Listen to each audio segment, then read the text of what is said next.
Alright, it is time for another old game unboxing. Um, this is for Dragon Pass. This is the Avalon Hill version released in 1984. It's essentially the Avalon Hill reprint of an old Chaosium game from, I think, 1980, based on the Runequest setting, or the Glorantha setting. Runequest is the RPG system set in the world of Glorantha. I only really have passing familiarity with Glorantha and Runequest. I've never actually played Runequest before, but was familiar with the setting. And so a guild member had been posting kind of AAR type stuff on his playthrough of Dragon Pass, and I saw it as one of the sadly few hex and counter fantasy war games out there. There's not a whole lot of them. I've done now I don't remember if I've done an unboxing of Dark Emperor or not. I don't know that I did. But that's another Avalon Hill game, another fantasy setting that is hex and counter based. There's not many. You've got Dark Emperor, you've got Albion from the old Ares magazine SPI title. You've got Scandinavia, which is an old Azure Wish edition, fantasy setting, hex and counter setting. That was covered on video by Callendale. I recommend you watch it, although I can't say that you'll ever have any success finding a copy of that particular title. There are others that I'm missing that I can't think of off the top of my head, but needless to say, it is an underserved method of playing fantasy games. Most of the fantasy games that I've played are going to be, area control type stuff. They'll be, board games with plastic miniatures. The fantasy stuff tends to end up in the Ameritrash sector of the board gaming hobby. So it's unfortunate. I wish there were more hex and counter fantasy war games, just because, I don't know, there's something, it makes me think of older games because I can't think of the most recent hex and counter fantasy war game that was actually published. Another one that I'm missing on is, another one that I forgot about is the Middle-earth War of the Ring from SPI, and the two mini games that came with that, in the Battles of Middle-earth. That one I did do an unboxing on, I believe, which included War of the Ring and Gondor and Sauron. I can't say that Gondor or Sauron are very good games, and War of the Ring leaves a bit to be desired, but it is hex and counter fantasy, so yeah, not a lot out there, and certainly nothing recent. But anyway, this is Dragon Pass. Again, this is the Avalon Hill version. Classic fantasy cover art here, scantily clad maiden, a couple of monster-looking dudes. I'm sure people that are familiar with their Runequest will know exactly what the hell these things are. I don't remember. So,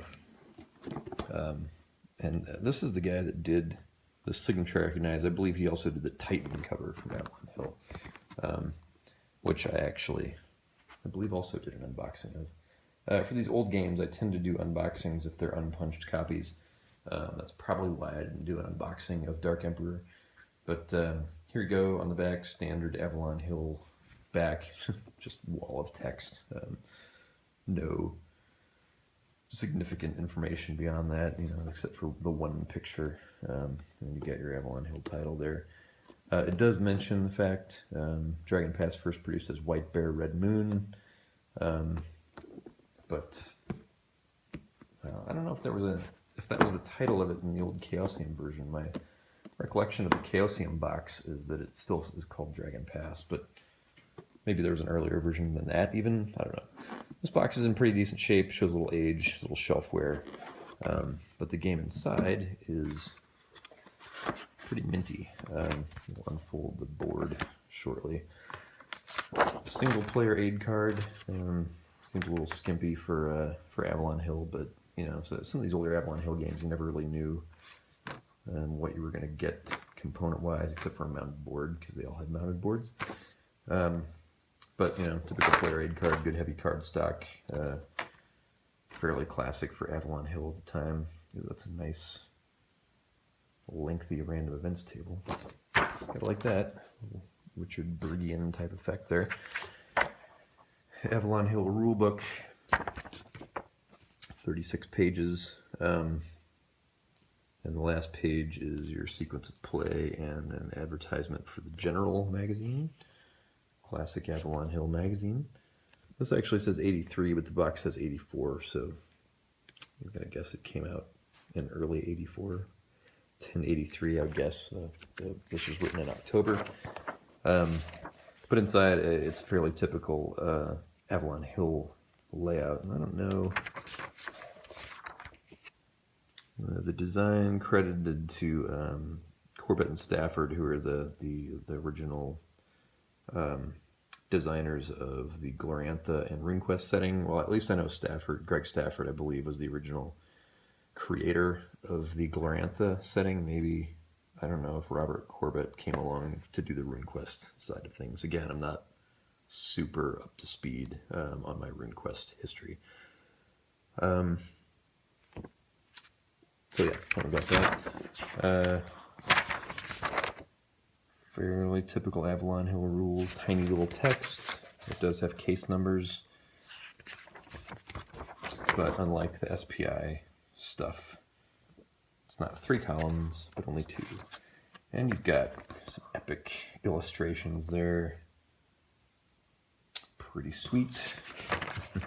Interesting. It's a full page. I'm just not used to seeing that in a Avalon Hill game. There you go. Classic fantasy art. Looks like it should be on the side of somebody's van. You know, tits and dragons type stuff.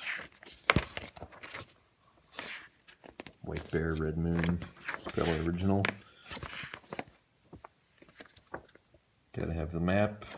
Lunar Empire. And sword stats.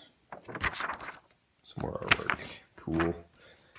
2 counter sheets. And these are a little different than some of the typical Avalon Hill counter sheets, which were those wider than typical, like half folded over counter sheets. This is actually 2 sort of smaller counter sheets.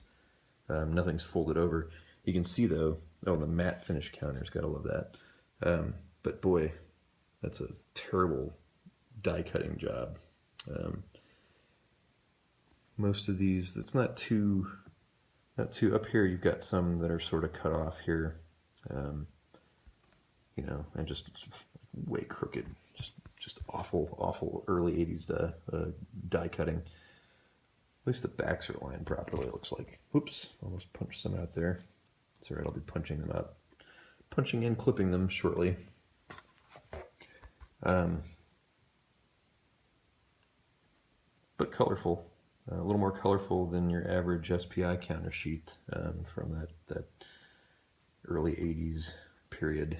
So, just bad die cutting. And then this has still got your old apply card type stuff, games and parts list. I thought this was interesting too. Talks about the one-piece map configuration. So this must have been fairly new for Avalon Hill at the time, for larger maps to not have them in pieces, to be all connected. And then this is really cool. Full size, full color game catalog from Avalon Hill, and this has all your classic stuff in here from your original, which color is pretty impressive too, considering it's kind of on this flat paper. In fact, this is arguably a nicer publication than the manual we just looked at, which I need to remind you is in black and white. This is certainly more expensive to produce this probably than it was to produce the manual for the game. So interesting that they would include a catalog that completely blows away any of the other components in the box. Typical priorities at Avalon Hill. I guess that's why they're not in business anymore. But just like every classic title you got here, Gettysburg, War and Peace, Napoleon, Bismarck, and you know, some lesser titles, Chancellorsville, Russian Campaign, classic, Tobruk, Blitzkrieg, Panzer Leader, Panzer Blitz, Cross of Iron. You got your squad leader stuff here, old school squad leader, Third Reich, Kingmaker, The Longest Day, that's the granddaddy right there. Look at that. Mounted maps. I put them all together though. Magic Realm, I mean, just hit after hit. Dune, Starship Troopers, okay, well maybe not quite hit after hit. Wizard's Quest, Circus Maximus Gladiator. Some stuff that's expensive to find, other things, Fury in the West, not so expensive to find anymore. Original Civilization, Gunslinger, Storm over Arnhem, Panzer Army Africa, and Freedom of the Galaxy. Sci-fi fantasy, not Hex Encounter though. Down with the King, there's a classic flat top. That's right, I've got a tripod's not long enough to, or not tall enough to get enough distance to get a wide shot of the catalog here.